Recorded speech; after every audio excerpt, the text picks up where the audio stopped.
News on 6 starts now. We've got a lot of ground to cover here tonight, and we're going to start first at 9 with the weather. It is a stormy night for some across green country, even stirring up a few tornadoes. Our weather experts have had your back tracking it all since 4 o'clock. Good evening, I'm Brian Dorman. How many high school students are upset tonight after district leaders fired the popular men's basketball coach?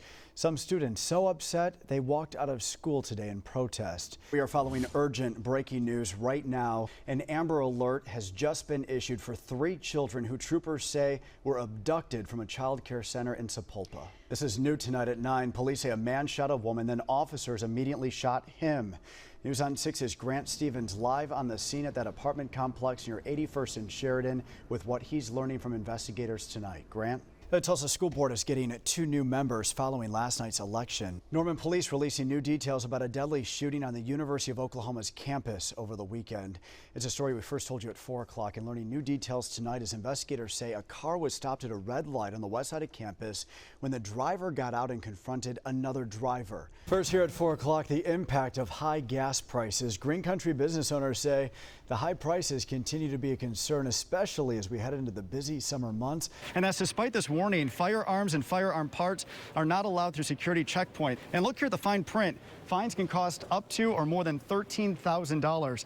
And Jonathan, as you mentioned, I've been investigating this story for weeks now. I invited Patricia Mancha, a spokesperson with TSA, to fly up from San Antonio to meet with me today. Yeah, this is new and late breaking here tonight at 9. News on 6's Grant Stevens joining us now live near the scene at 81st and Sheridan. Grant, what are you learning here at 9:30? Most of you within the past 30 minutes receiving that Amber Alert on your cell phone. OHP says this all started at a Creek Nation child care facility with a call about a child assault. There's also police department and Texas Roadhouse teamed up tonight to raise money for Special Olympics Oklahoma. Officers traded their badges for bread and collected some donations. How wonderful is that? Boy, we've got a lot going on both sides tonight. Typically it's one, either the news department or the weather department. Tonight it is both of us. Yes, yeah. It's been a crazy night. Only child syndrome right there. Yep. I was the master of playing Monopoly on my own. Got to be careful how you trade when it's just you playing Monopoly. Did you win? Always won. By yourself? I heard he still does too. I'm very competitive with Monopoly. I was an only child. So was I. You I never didn't play played? No. Oh yeah. She had stuffed animals. Right. Yeah, I did. Okay. Yeah, I played all kinds of board games by myself. I bet. I was bored. I was an only child. All right, last word goes to you, Stacia, because boy, a little stormy Tuesday on the way. We do. The chances of storms. It was Battleship that was really tricky to do by yourself. Yeah. Wow. That's gonna be a big dog. Look at those paws. Yeah. Cute little. Be a big guy too if you put some weight on there. Hey, those things are heavy. I mean, so what there's is he some doing? weight. 1,000 reps there for the old TikTok. It's okay. Got to do it for the likes. Trav thought it was funny. That works for me. Yeah. Hopefully that person's not local. I hope not going to meet me in the parking lot. Okay, we'll be working on our planks during the commercial break. You can hold yours for a long time. Yeah, that's good. This is especially easy. Yes. Okay. So I simply bought that cake at Reese's this morning. Yes. I want to see you take that to your Easter. See what they say. Yeah, they'd be very impressed, I'm sure. Right? Daisy, always great to have you with us. Thank you. And thank you for all the ideas. This is fantastic. Hanson is kicking off a world tour. This comes as they announce their new album, Red, Green, Blue, celebrating 30 years together. How is that possible? We're so excited to welcome Taylor and Zach. We're down Isaac today. Guys, great to see you. How are you? How about an unusual vehicle? You want to check that out for a second? Okay. It really was turning heads in Florida on a highway. It appeared to be kind of like a mini submarine or a spaceship or both. I don't know what in the world it is. Take a look in the right lane there. I know it's dark time, but what is that? Does anybody know? I'm Brian Dorman. Oh my goodness. Let's check back in with Stacia from the Bob Mills Weather Center.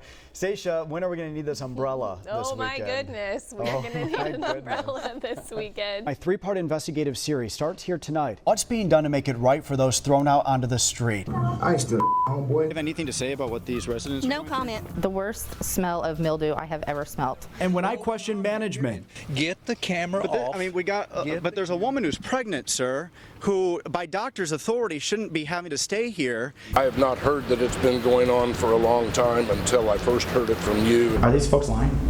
No, I don't believe they're lying. More guns than ever were caught at the TSA checkpoints last year. More than 6,000 guns were found in the U.S., and 86% of those were loaded. There were 48 guns found at Tulsa International Airport, which is the most in 4 years.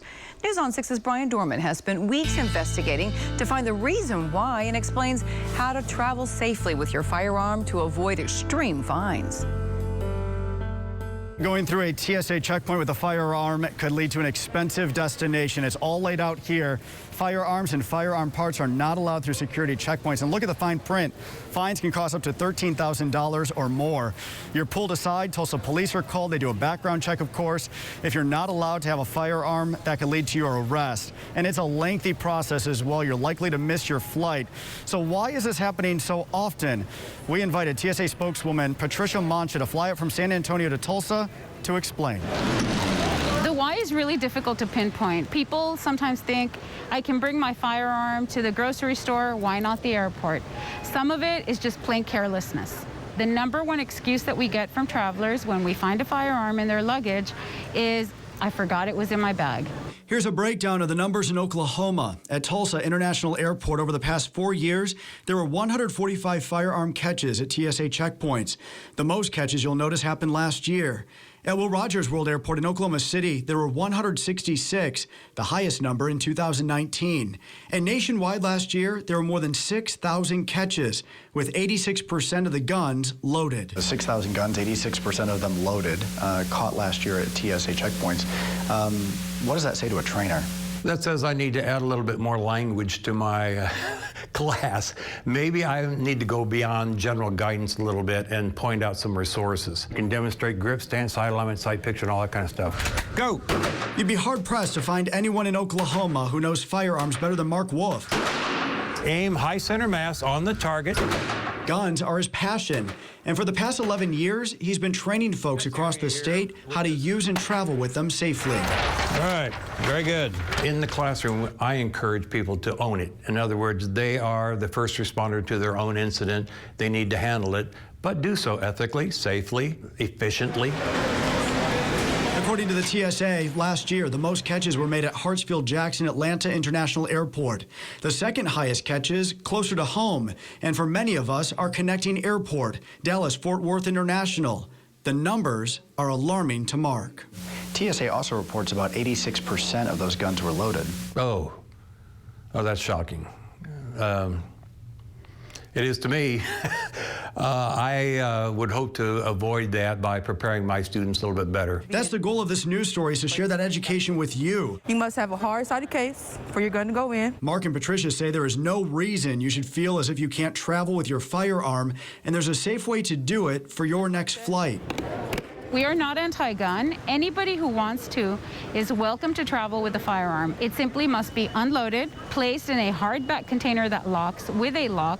The ammunition must be packed separately from the gun. And finally, it must be declared with your airline. And it's not just firearms that TSA is on the lookout for. They come across all kinds of things that are not allowed on board. Is anything that can be used as a weapon, anything that can be used to cause harm to another person.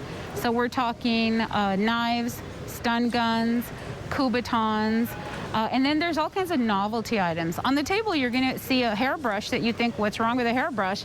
You open it up and it has a shank in there. And back to that fee. Patricia says everyone is treated the same and fined the same. It doesn't matter if you're a packing granny who forgot her firearm in her purse or a 20-something businessman. You're on the line for at least $2,800, and those fees can exceed $13,000, even $14,000. And I think most of us don't have that kind of money just laying around. Additionally, based on the circumstances, people can get arrested. Police are always called. They're the ones that adjudicate the case. Anyone who is trying to get through with a firearm, I would assume they would just go to the old bottom line. Well, I didn't know it was there. And so how do you know that person did it mistakenly or intentionally and are just talking their way out of it? There's no way of determining that. The best advice before your next flight, double check your purse and briefcase. And if you're not sure what's allowed in a carry-on, you can always print out a list by clicking on tsa.gov. Reporting at Tulsa International Airport, Brian Dorman, Oklahoma's own News on 6.